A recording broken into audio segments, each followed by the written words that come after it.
Hello YouTube, my name's Steve. I'm quite new to biking and to YouTube, and I found that when I was actually looking to start riding, I found a lot of good reviews on YouTube, so I thought once I'd passed my test and bought my first bike, I'd actually put my 10 bobs worth in.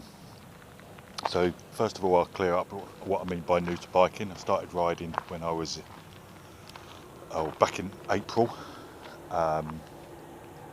literally CBT, theory, and then obviously mod 1, mod 2 took me about 9-10 weeks to actually go from virtually never having sat on a bike to getting my full licence.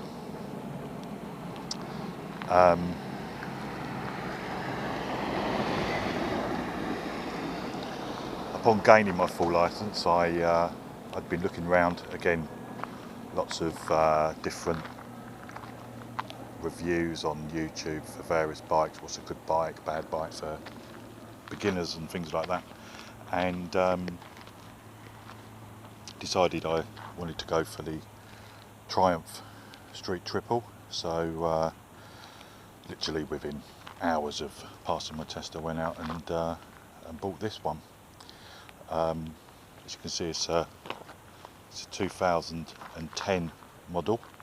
I think the things that I'm going to really cover really is there was lots of videos out there about what's a good first bike, and is a 600, 700,000 cc a good first bike to actually have. Now obviously I've gone from passing my test straight on to this, which is a triple cylinder 675cc, 104 brake horsepower, I believe. Quite a powerful bike. I think the times for 0 to 60 are something in the 3 to 4 second mark, and it'll probably top out in the 140 mark. Not that I've ever been anywhere near that, or not actually quite capable of doing that.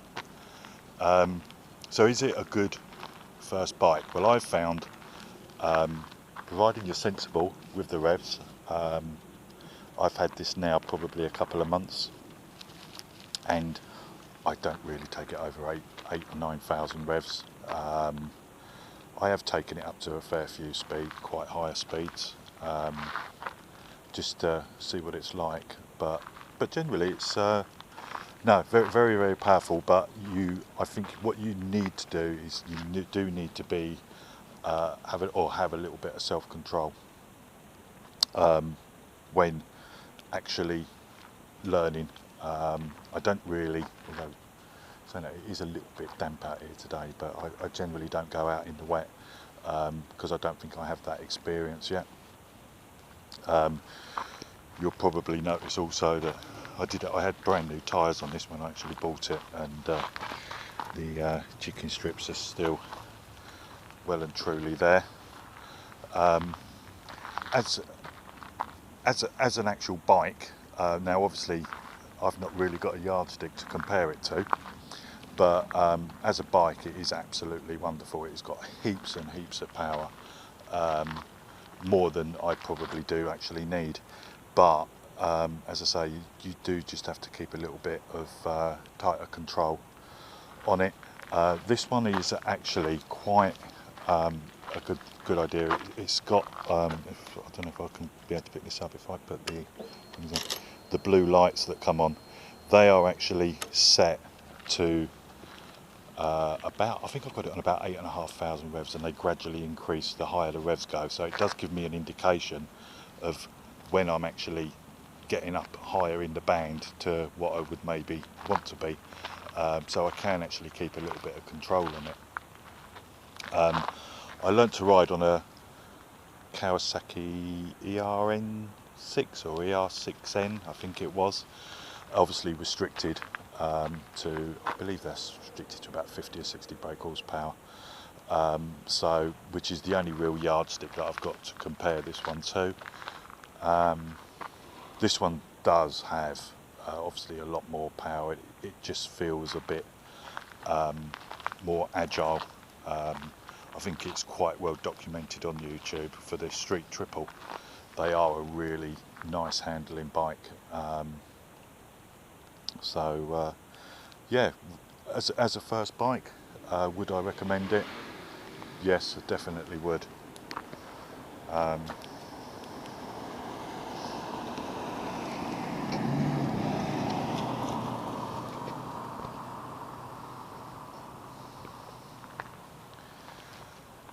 Since I've had the bike, I've carried out a few slight modifications onto it. I'll go around the other side. Actually, try and be a little bit clearer. Actually, I put on the carbon rear hugger.